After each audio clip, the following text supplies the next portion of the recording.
One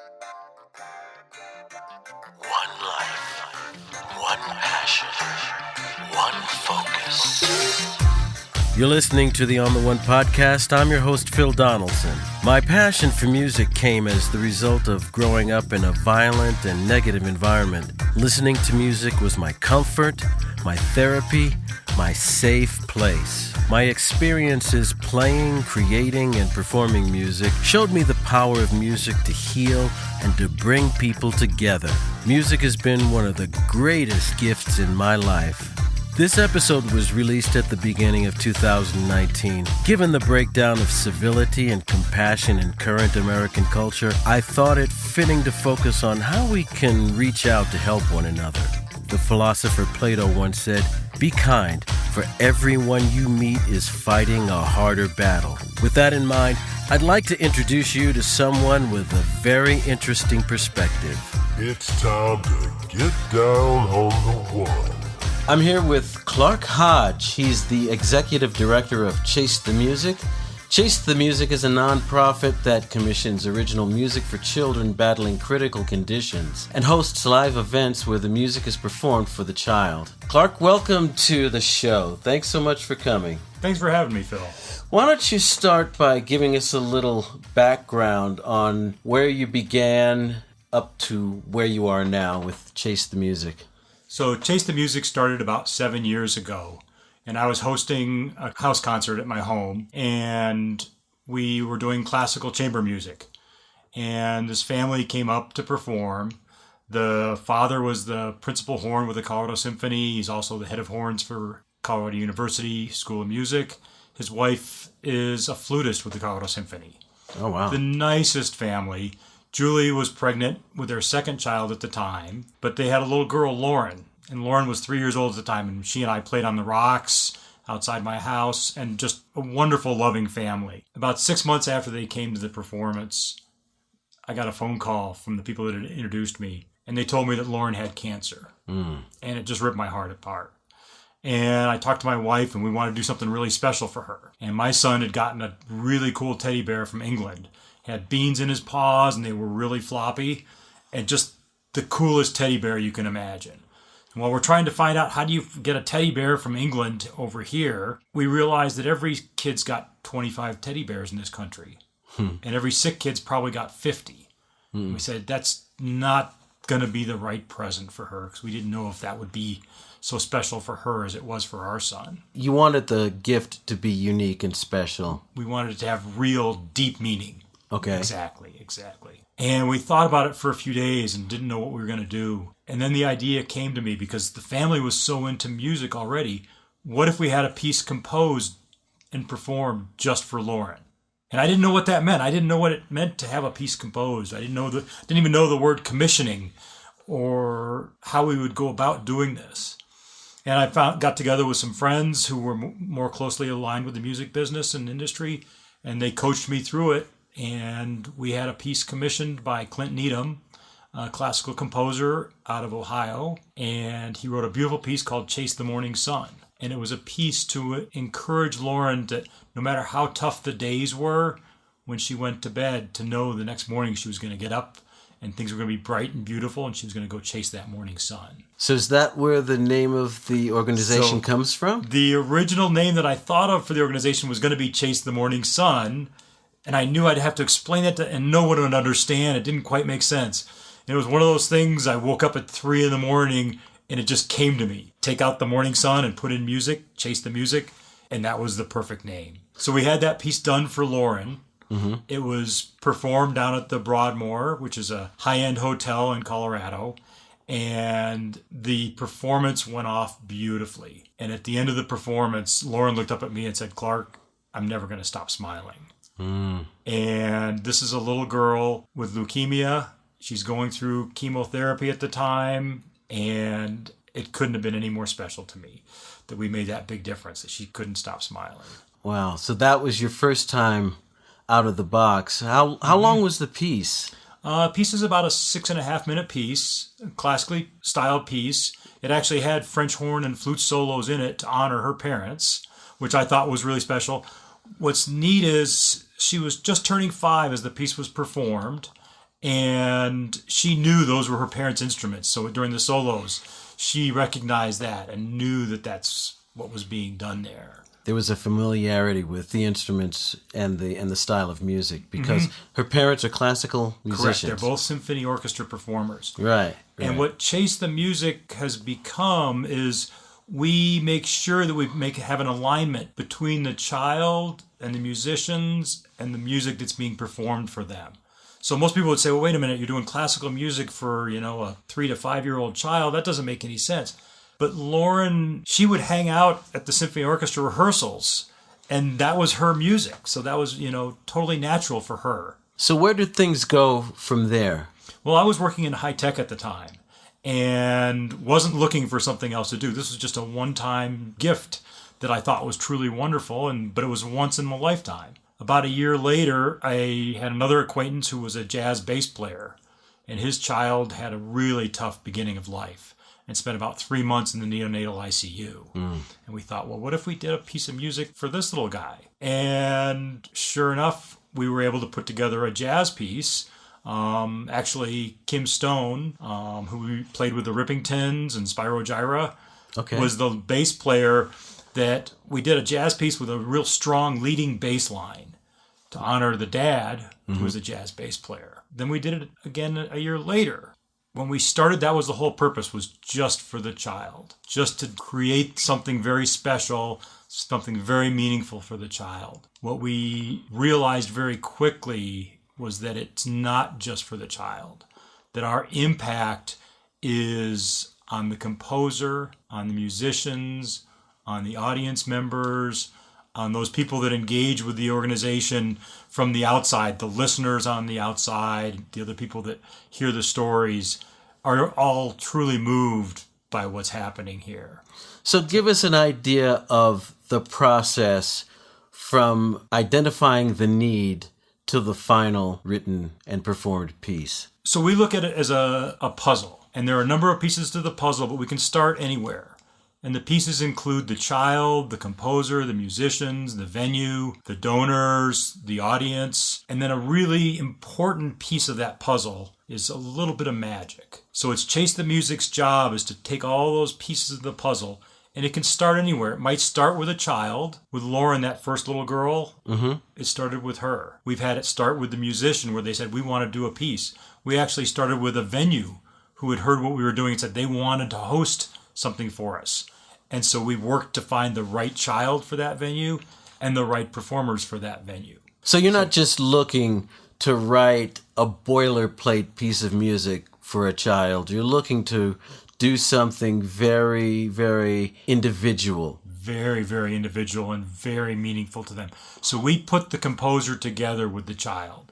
And so we introduce them. They either meet in person. We've had instances where they've Skyped together and done video conferencing, things where they get to know each other. Oftentimes they'll have multiple meetings to really get to know the child and the family so that they can write something very deep and meaningful for that child. That then gets transferred to the musicians. So that same kind of passion and energy and understanding of the child gets brought forward to the musicians so that they can play with that kind of a passion. Talk a little about the relationship that gets established between the child and the composer, because there's something very special about that part of the process. Maybe it would help if I told a story of one of our interactions with the child and the composer. This is a piece for a little boy who'd been diagnosed with brain cancer. His name was Jamin, and we approached Jamin and said, we'd like to do a piece for you. We've got a composer, her name's Molly, and it'll be a gift, and it'll be all about you. And Jamin at the time was blind in one eye, was losing hearing on one side, because the tumor was putting pressure on that side of his brain. His prognosis was unknown. We didn't know if he was going to make it or not. Was he in a lot of pain? He was in a lot of pain, and that's what had brought him to the hospital originally. Jamin, when we said, we want to do this for you, replied, don't do this for me. Do this for somebody who's really sick. And I don't know that there's anybody any sicker than Jamin at that time. What happened? And so the composer, Molly, and Jamin got together and wrote a piece. But she wrote a piece not just for Jamin, but she wrote it for those other kids that are out there in the hospitals and that are battling whatever conditions, and for Jamin both. So it's a piece called Determined. And it's a beautiful piece. It's on the front page of our website. It's one of my favorite pieces. Of course, I say that about every one of my pieces, but it tells the story about how you've got to go through these tough times and push through. And Jamin's just incredible because he's like a lot of our kids. These kids have it really tough, but they're living life every day, and they're living life to the best. And they understand that the situation they're in, they didn't know if he was going to live or die, but he wanted to do something nice for somebody else. So he wanted to pay it forward. So I feel really honored to be part of that piece with Molly and Jamin, because not only do we do something nice for Jamin, but Jamin did something nice for all those other kids. That's nice. Now, where did Molly get her inspiration for the piece? She had to have a conversation. Yeah. So she had a number of conversations with Jamin and Jamin's family. So she really got to know that family and become part of that family. So she builds a song just for Jamin and for those that Jamin wanted to write for. It also, of course, incorporates Jamin's family and friends into the song because that's a big part of his life. That's a big part of any child's life. So it ends up being a community experience, in a way. And I like that term, community experience. I've used the term shared experience. And we build these things originally focused on the child, solely focused on the child. When we did Lauren's original piece, it was only for Lauren. But we didn't realize how big an impact it was going to have on that composer, on those musicians, and on the audience members. We have... Typically at any event, the audience members and even performers will be crying. But the good news is the kids are either on stage or in the audience with big smiles on their faces because they know it's all about them. Family is definitely part of this process, as well as the community at large, the friends of the family, the community of people who share the experience of having kids with critical conditions. Talk a little more about that. So it's very important that we do live premiere performances of our pieces with the children. And those premiere performances can be anything from something done in the home where the child can't get out or there's some situation that we can't go public with it, to very large auditorium pieces with lots and lots of attendees. We build these pieces around the child to make sure that the child and the family is comfortable, and it's going to be the most impactful for them. We were able to bring out the kindergarten teacher of a little girl, 13 years old, who hadn't seen the teacher in about 7 years. And it had been a favorite teacher.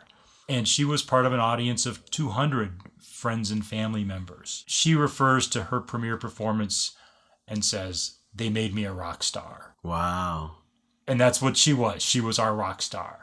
She wasn't a performer, but she was who we did this for. And the entire audience was surrounding her with love to bring out that joy. Tell us some of the experiences with dealing with the families during the process of composition all the way up to performance. So there's an interesting performance that we did where I'd met with the mother, the daughter, who has a serious degenerative neural disease, and her sister. And they were really excited about what we were going to do. They thought that was the neatest thing, that there was going to be a performance, an original song, just for this little girl. Yeah. The husband wasn't too sure about this.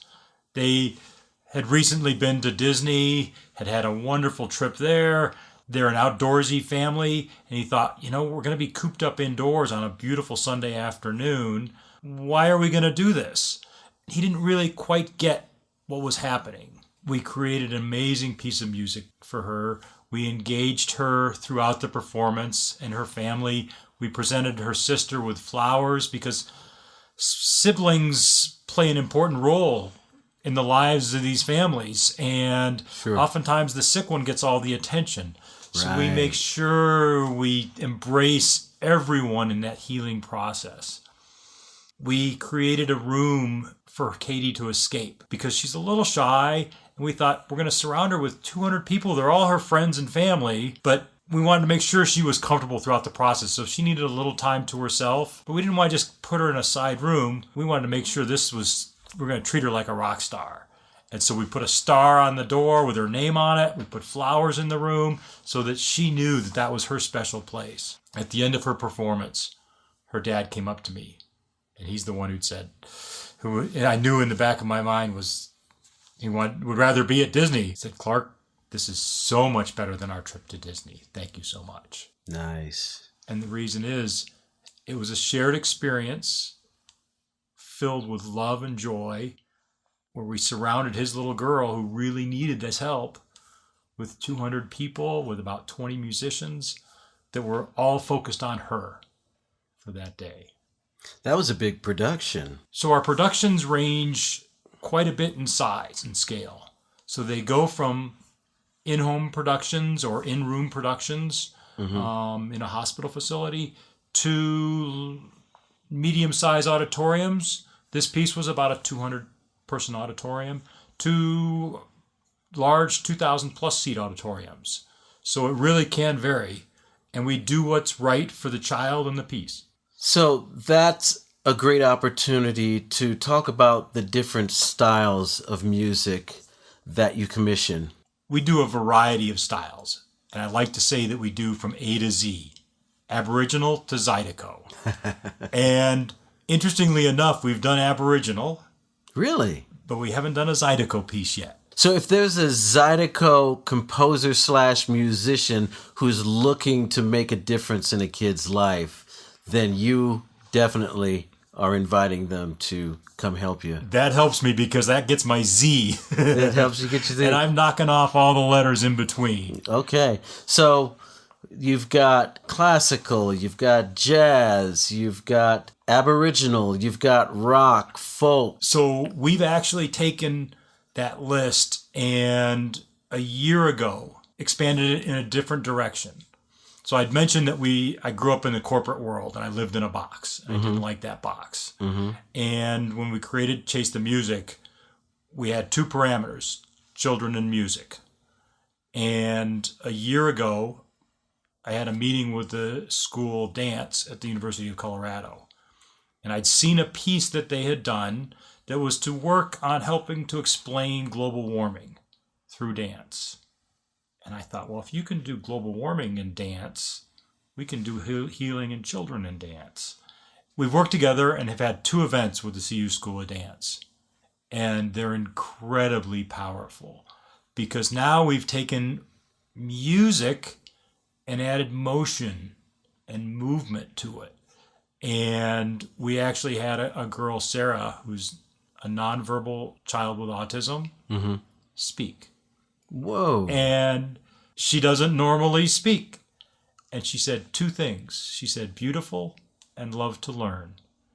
And it was so moving for everyone. What are the ages of the kids that you're serving? My personal belief is that everyone on the planet should have a song. And I've focused on children, and I'm focusing on children with critical conditions. So to date, we've done children as young as 6 months old and as old as 22 years old. Okay. But I believe that everyone's got a little child in them. And so I can see us working on pieces for children younger and older. How can people participate in the mission of Chase the Music? So we're always looking for musicians, volunteers, donors, people to participate in the music somehow. Even if it's just signing up for our newsletter and then listening to the music that's been composed and performed. What's your personal connection to music? Musically, I started off in high school as a triangle player and have never been a performer, but I always appreciated and loved music. It wasn't until that first piece with Lauren that I understood how much power music could have, but I didn't know how much it could change people. That change is what's really important. And that change for these kids is that it brings them hope, strength, love, and joy. As an unintended consequence, it turns out that we bring love, hope, strength, and joy to everyone engaged in the performance. So that's the power of music. That's the power of community. As Huey Lewis would say, that's the power of love. That's the power of love. Well, I know you have to get moving on, Clark, but thanks so much for coming and speaking with me and sharing Chase the Music with us. And thank you for letting me come to some of the Chase the Music events. I've really, really gotten a lot out of them. All right. Thank you, Phil. We enjoy having you. And may you always chase the music. Happy New Year. Thanks. Happy New Year. Most of us spend so much time chasing money, chasing status, and even chasing our own personal dreams. Using the power of music to heal, to promote love, hope, strength, and joy, that's a worthwhile cause. I hope you've enjoyed this conversation as much as I have. My thanks again to Clark Hodge, Executive Director of Chase the Music. If you'd like to learn more about what Clark is doing, visit chasethemusic.org. I'll provide the link in the show notes. If you'd like to participate as a musician or volunteer, or you'd like to make a donation, visit chasethemusic.org. Thanks so much for listening to the On the One podcast. You can subscribe to the podcast on iTunes, Stitcher, and Google Play. If you like what you hear, I'd really appreciate a review on iTunes or Stitcher. I'm your host, Phil Donaldson, and as always, you can email me at phil@phildonaldson.com or check me out at www.phildonaldson.com. Happy New Year! I hope you find your superpower, fuel your passion, and light it up.